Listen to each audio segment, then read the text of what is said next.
Povo abençoado do Brasil, a paz do Senhor para todos. Neste momento, estaremos dando início a mais um programa intitulado Luz para o Caminho. Nesta noite, nós saudamos a todos com a paz do Senhor e desejamos que a palavra de Deus alcance os vossos corações, vossos lares, vossas famílias.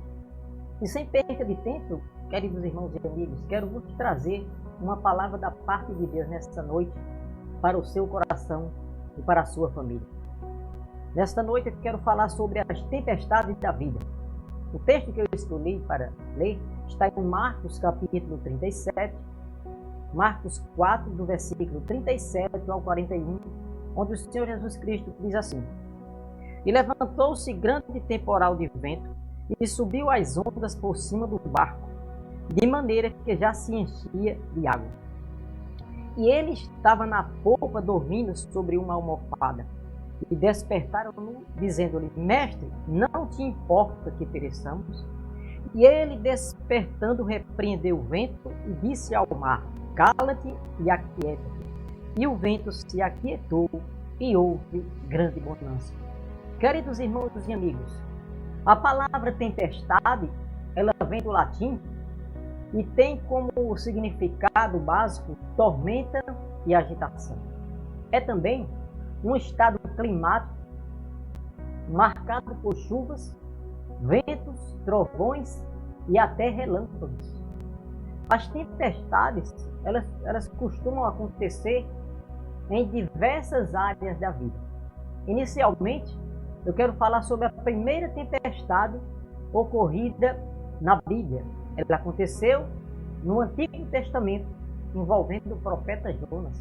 E lá no capítulo 1, versículo 4, diz que houve uma tão grande tempestade que o barco estava a ponto de se romper. E é a primeira tempestade, eu já quero trazer para você a primeira lição desta mensagem. A primeira tempestade é aquela que você vai só porque você quer. Você não é obrigado a ir participar da primeira tempestade. Essa tempestade é aquela que ocorre por conta de uma desobediência, por conta de um descuido na vida, de um deslize. Aí vem a tempestade.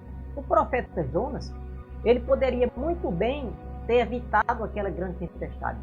Ele podia ter se livrado daquela tempestade se ele tivesse obedecido à voz do Senhor. O Senhor disse: vá para Nínive levar a minha palavra. Mas ele tomou direção contrária, foi para uma região totalmente oposta a Nínive. E por conta disso, ele foi submetido àquela grande tempestade. E aí, dá início na vida de Jonas uma série de descidas. Jonas desce para Jope, ele desce para o navio, e do navio ele desce para o porão do navio. E mais do que isso, ele desce para a profundeza do mar por conta dessa tempestade, por conta dele ter desobedecido a Deus.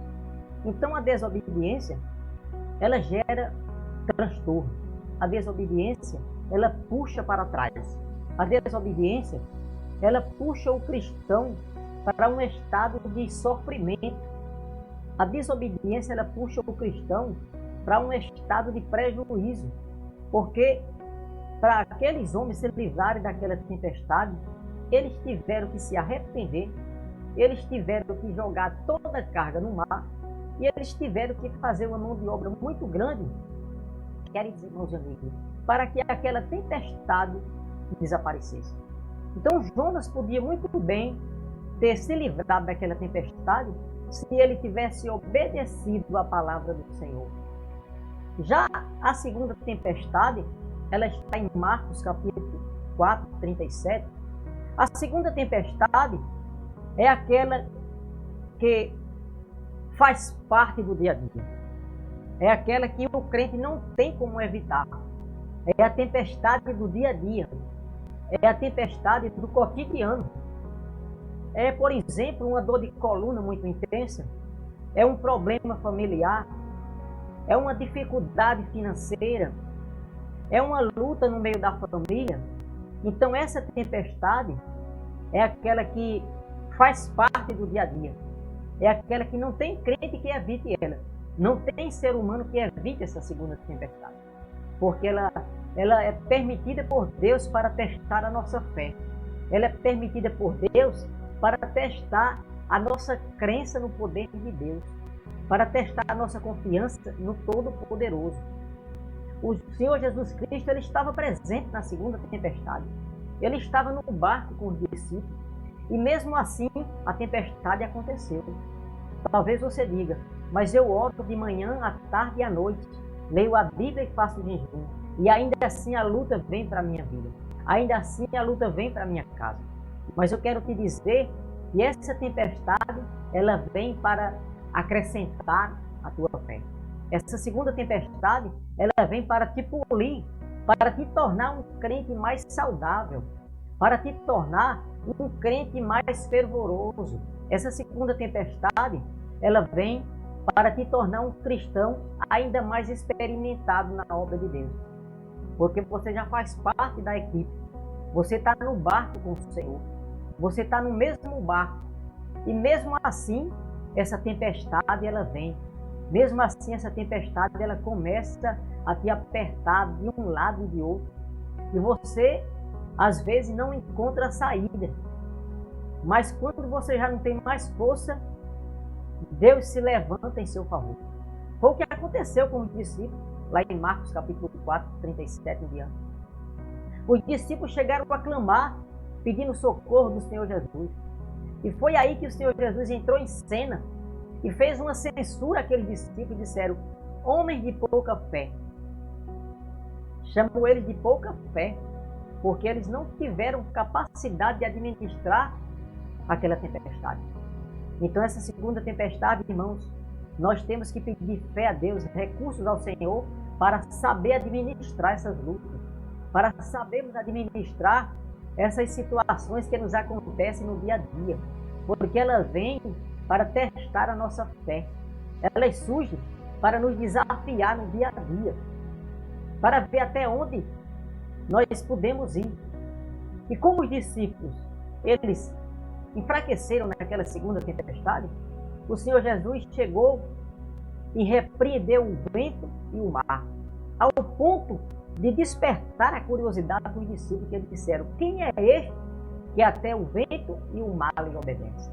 Então, meu querido amigo, se a tempestade estiver ali oprimindo, a ponto de você não suportar mais, saiba que você não está sozinho. Surge neste momento a pessoa do Senhor Jesus, e ele repreende o vento e o mar. Ele repreende aquilo que você não pode vencer. Ele repreende aquela luta que você não pode suplantar. Ele repreende aquela luta que você não pode vencer, porque ele luta por você. E qual a palavra de Deus para você neste momento? Jesus entra na tua batalha.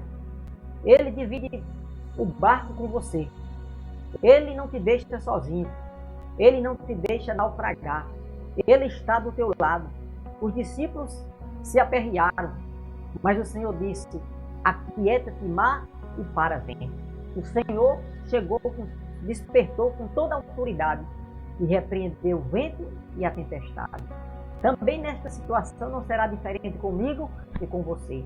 Nós vamos ser vencedores nessa tempestade da vida, porque o Senhor está conosco. Nós não estamos sozinhos diante das lutas da vida.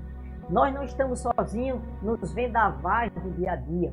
O Senhor prometeu, Ele disse, eis que estou convosco todos os dias, até a consumação do século. Aleluia! Louvado seja o nome do Senhor. Glorificado seja o nome do Senhor, que não deixa o seu povo só. Ele não abandona um crente só. Quem sabe você pensa que está sozinho nessa luta, não se engane. Nesta peleja você não está sozinho.